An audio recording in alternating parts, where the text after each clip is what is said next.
इस बार क्या सोचा है, क्या लगाओगे? सोच रहा हूँ इस बार मटर लगाऊं। पर 2 साल पहले जब मटर लगाई थी तब पता है ना क्या हुआ था। हाँ हाँ याद है, आधी मटर खराब हो गई थी, लेकिन तब तो उसमें कीड़ा लग गया था ना। इस बार मैं ध्यान रखूंगा। ठीक है, और फिर करोगे क्या इतनी सारी मटर का? मटर पुलाव बनाएंगे और भरपेट क्या, जी भर खाएंगे और क्या। राम की बात सुनकर उसकी पत्नी नंदिनी भी हंस दी। सर्दी का मौसम आने वाला था, तो इस बार राम ने तय किया कि वो अपने खेतों में मटर लगाएगा। उसने बड़ी मेहनत से खेत को तैयार किया और मटर के बीज भी बो दिए। कुछ दिनों बाद पहले पौधे आए और फिर उन पर हरी हरी मटर लगनी भी शुरू हो गई। हर गुजरते दिन के साथ अपनी भरी पूरी फसल को देखकर राम फूला नहीं समा रहा था। नंदिनी, ओ नंदिनी, चलो जरा, तुम्हें कुछ दिखाना है। पर अभी बहुत काम है। अरे ये काम तो होते रहेंगे, तुम चलो मेरे साथ। इतना कहकर राम ने नंदिनी का हाथ पकड़ा और उसे लेकर सीधा अपने खेत पहुंचा। खेत देखकर नंदिनी के चेहरे पर भी मुस्कान आ गई। पूरा खेत हरी भरी मटरों से भरा हुआ था। ऊपर वाले की कृपा से बहुत बढ़िया फसल हुई है इस बार। तुम देखना नंदिनी, इस बार खूब अच्छे पैसे मिलेंगे इन मटरों के। मैंने सोच लिया है, पैसे आते ही सबसे पहले घर की छत सुधरवाऊंगा। और कोई खर्चा है क्या? हाँ है ना, एक बढ़िया सी साड़ी भी दिला देना मुझे। हाँ हाँ ले लेना, एक नहीं तुम 2 साड़ियां ले लेना इस बार तो। अब खुश? हाँ जी, बहुत खुश। मटर की बढ़िया फसल देखकर दोनों पति पत्नी सपने संजोने लगे। दूसरी तरफ पूरे गांव में भी ये खबर फैल चुकी थी कि इस बार राम की फसल बहुत बढ़िया हुई है। और फिर एक दिन राम के घर के बाहर एक चमचमाती कार आकर रुकी और कार से उतरा इलाके का विधायक राम अवतार सिंह। अरे विधायक जी, आप राम राम। राम राम भाई, कैसे हो? ऊपर वाले की कृपा है विधायक जी। कृपा तो वाकई बहुत हुई है तुम पर। मैंने सुना है इस बार तुम्हारी मटर की फसल बहुत अच्छी हुई है। हाँ विधायक जी, सब भगवान की दया है। तो क्या सोचा है, किसे बेचोगे अपनी मटर? अभी तो कुछ ऐसा सोचा नहीं है विधायक जी, जहां सही दाम मिल जाएगा वहीं दे दूंगा। अरे तो हम काहे के लिए हैं, हमको दे दो अपनी सारी मटर, हम पूरे 15 रुपए देंगे तुम्हें 1 किलो के। पर शहर में तो इस बार 25 से 30 रुपए किलो बिक रही है मटर। देखो राम, मटर है, गेहूं नहीं, जो कई महीने संभाल लोगे। 2 दिन बाद सूखने लगेगी सारी की सारी। मेरे पास स्टोरेज की सुविधा है, मैं तुम्हारी सारी मटर खरीद लूंगा हाथों हाथ। ठीक है विधायक जी, मैं आपको शाम तक बताता हूँ। राम को दुविधा में छोड़कर विधायक वहां से चला गया और फिर उसके जाने के बाद क्या करूं नंदिनी, कुछ समझ नहीं आ रहा। ये विधायक हम गरीब किसानों का हमेशा फायदा उठाता है। हमसे कम पैसों में फसल खरीदकर शहर में ऊंचे दामों पर बेचता है। मेरी मानो तो आपको कुछ और लोगों से भी बात करनी चाहिए। इतना आसान नहीं है नंदिनी, रामावतार की मर्जी के बगैर कोई व्यापारी मेरी मटर नहीं लेगा। उससे कोई बैर नहीं लेना चाहता, और मुझे डर इस बात का है कि अगर सारी मटर यहीं सड़ गई तो 1 पैसा नहीं मिलेगा। हाँ, अच्छा तो फिर क्या कर सकते हैं? विधायक जी की नजर हमारी फसल पर है, तो बेचनी तो उसे ही पड़ेगी। अच्छा सुनो, अब खाने में क्या बनाया है? गर्मा गर्म मटर पुलाव है जी।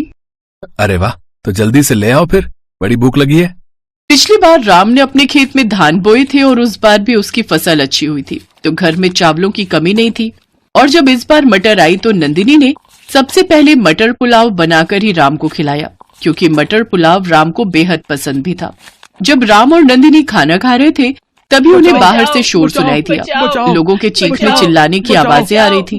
दोनों ने फौरन बाहर निकलकर देखा तो पूरा गांव जल रहा था। आग बहुत बढ़ चुकी थी, लगभग सारे घर जल रहे थे। बस एक राम का घर सुरक्षित था, क्योंकि वो उसके खेत के किनारे ही था और बाकी के घरों से दूर था। राम खाना छोड़कर फौरन लोगों की मदद के लिए दौड़ा। काफी देर बाद आग तो बुझा ली गई, लेकिन गांव के सारे घर जलकर राख हो चुके थे। सारा सामान, सारा राशन, सब कुछ राख बन चुका था।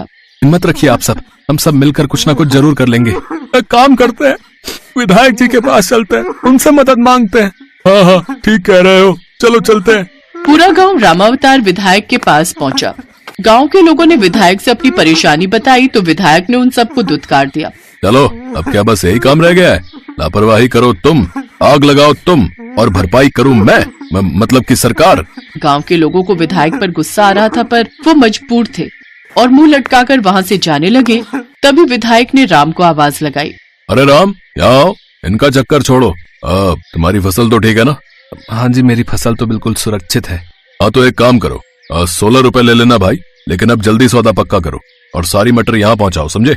विधायक जी माफ करो, लेकिन मैं आपसे कोई सौदा नहीं करना चाहता। अच्छा, तो क्या करेगा मटर का? है किसी और को मैं तुझे बेचने नहीं दूंगा। मैं चाहे तालाब में डाल दूं, पर आपको नहीं दूंगा अपनी मटर। राम अवतार ने मजबूर गांव वालों की मदद नहीं की। इस बात से राम बहुत नाराज था। उसने विधायक से सौदा करने से साफ इनकार कर दिया। फिर घर लौटते हुए उसने गांव के कई बच्चों को भूख से रोते बिलखते देखा और फिर, नंदिनी, घर में कितना चावल है? काफी है, वैसे क्यों पूछ रहे हो? हमारे पास मटर की कोई कमी नहीं है। तुम एक काम करो, मैं कुछ लोगों को साथ लेकर एक बड़ा चूल्हा बनाता हूँ और तुम गांव की औरतों के साथ मटर पुलाव बनाने की तैयारी करो सबके लिए। जब तक मेरे घर में मटर और चावल का एक भी दाना है, मेरे गांव का कोई बच्चा भूख से नहीं रोएगा। लेकिन फिर हम लोग? अपने बारे में बाद में सोचेंगे नंदिनी, फिलहाल गांव के बारे में सोचना है। नंदिनी ने इसके बाद कुछ नहीं कहा और खाना बनाने की तैयारी शुरू कर दी। अगले कुछ दिनों तक नंदिनी की रसोई में ढेर सारा मटर पुलाव पकता रहा और गांव के लोगों की भूख मिटाता रहा। पूरा गांव राम और नंदिनी को दुआएं दे रहा था। लेकिन फिर धीरे धीरे राम के घर चावल और मटर खत्म होने लगे और राम और नंदिनी सोच में पड़ने लगे। तभी एक दोपहर को कुछ ऐसा हुआ जिसकी उम्मीद किसी को नहीं थी। अरे मुख्यमंत्री साहब, आप मुझ गरीब के घर। राम राम साहब। अरे नंदिनी, ओह साहब, आप अंदर आइए। नहीं, यहाँ बैठिए साहब। अरे बस करो भाई, तुम पहले ही बहुत कुछ कर चुके हो। यहाँ जो कुछ हुआ उसके बारे में मुझे सब पता चल चुका है, लेकिन अब किसी को परेशान होने की जरूरत नहीं है। मैंने आदेश दे दिए, कलेक्टर साहब सारी व्यवस्था कर देंगे। बहुत बहुत शुक्रिया साहब, अब तो कुछ नहीं चाहिए। हमें चाहिए तुम्हारे जैसे उम्मीदवार जो सच्चे दिल से जनता की सेवा करें। यहाँ के विधायक की सारी पोल पट्टी खुल चुकी है और इस बार के चुनाव में तुम्हें इस इलाके से टिकट देना चाहता हूँ ताकि यहाँ सही मायने में विकास हो सके। सीएम साहब की बात सुनते ही गांव के लोग सीएम साहब और राम की जय के नारे लगाने लगे। सीएम भी समझ चुके थे कि अब राम को विधायक बनने से कोई नहीं रोक सकता, क्योंकि जनता राम के साथ थी। राम ने भी हाँ कर दी और फिर सीएम साहब के जाने के बाद, सुनिए ना, जब आप विधायक बन जाएंगे तब तो मेरे लिए साड़ी ला देंगे ना? हाँ, इस बार पक्का।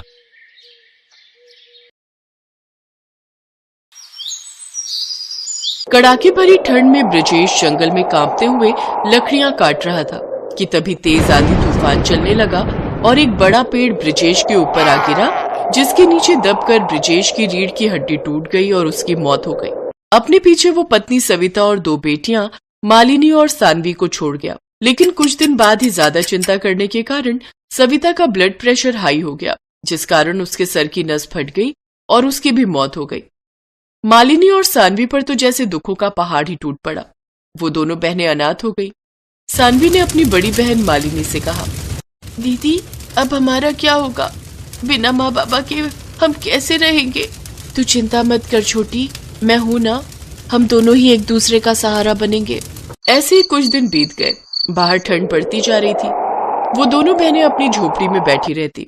उन दोनों बहनों का जैसे तैसे खाने का गुजारा चल रहा था। एक रोज जब बाहर तेज ठंड थी तो मालिनी और सानवी अपनी झोपड़ी में बैठकर आग ताप रही थी। तभी सानवी ने मालिनी से कहा, दीदी जब माँ बाबा थे तो कितना मजा आता था ना। पापा सर्दियों में हर हफ्ते मुर्गी लाते थे और माँ उसका हांडी चिकन बनाती थी। माँ के हाथों के हांडी चिकन खाने की बहुत याद आती है दीदी। क्या अब हमें कभी वो नसीब नहीं होगा? होगा मेरी बहन, जरूर होगा। वो जंगल वाले अंकल ने कहा था ना कि सरकार बाबा की मौत का कुछ मुआवजा हमें देगी। चल उनसे मिलकर आते हैं। वो दोनों सरकारी अधिकारी के पास जाते हैं।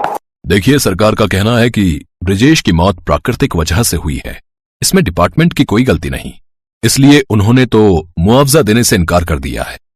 लेकिन तुम लोगों की हालत देखकर हम स्टाफ के लोगों ने मिलकर कुछ पैसा इकट्ठा किया है। अब ये लो 30,000 रुपए। हम सिर्फ तुम्हारी इतनी ही मदद कर सकते हैं। वो दोनों 30,000 रुपए लेकर घर आ गई। लेकिन उस रात मालिनी को बिल्कुल भी नींद नहीं आई। वो रात भर सोचती रही, ये पैसे एक न एक दिन तो खत्म हो जाएंगे, लेकिन उसके बाद हमारा गुजारा कैसे चलेगा? सोचते सोचते कब उसकी आंख लग गई उसे पता ही नहीं चला। फिर अगले दिन मालिनी बाजार से थोड़ा चिकन ले आई और जिस हांडी में उसकी माँ चिकन बनाती थी उस मिट्टी की हांडी में वो चिकन बनाने लगी। उस दिन उन दोनों ने कई दिनों बाद पेट भर कर खाना खाया। अरे वाह दीदी, आपके हाथों में तो बिल्कुल माँ के हाथों जैसा स्वाद है। बल्कि सच कहूँ तो इसमें तो माँ की बनी चिकन हांडी से भी बढ़कर स्वाद आ रहा है। वाह वाह, इस ठंड में तो आज चिकन हांडी खाने का मजा ही आ गया। काश तुम्हारी हांडी चिकन की दुकान होती तो मैं दिन में कई बार खाती। उसकी ये बात सुनकर मालिनी को एक आइडिया आया और उसने जरूरी सामान खरीदा। फिर ठेला लगाकर हांडी चिकन बेचने लग गई। आइए आइए, स्वादिष्ट हांडी चिकन खाइए। अरे वाह बच्चों, तुमने भी काम शुरू कर दिया। बढ़िया है, बढ़िया है। वैसे कितने की है ये प्लेट? हाँ काका, घर चलाने के लिए कुछ तो करना ही पड़ेगा ना। 40 रुपए का है हांडी चिकन, लगा दूं? हाँ हाँ, जरूर जरूर। वाह भाई वाह, क्या बात है, क्या स्वाद है इसमें। ऐसे दोनों बहनें भरी ठंड में सारा दिन खड़े रहकर हांडी चिकन बनाती। उनकी कमाई थोड़ी बहुत हो ही जाया करती। ऐसे ही एक रोज उनके ठेले पर एक आदमी आया। उसने जब उनके हांडी चिकन का स्वाद चखा तो उसने दोनों बहनों को अपने होटल में हांडी चिकन बनाने के लिए कहा। मेरे होटल में ये हांडी चिकन बनाओगी तो इसके मैं तुम दोनों को अच्छे दाम दूंगा। ये सुनकर दोनों बहनें बहुत खुश हुई और वो उसके होटल में काम करने लगी, जहां उन्हें अच्छे खासे पैसे मिलने लगे। फिर धीरे धीरे पैसे जमा करके उन्होंने खुद का ही रेस्टोरेंट खोल लिया, जहां उन्हें और भी अच्छी कमाई होने लगी और अब दोनों बहनों की गरीबी पूरी तरह दूर हो गई।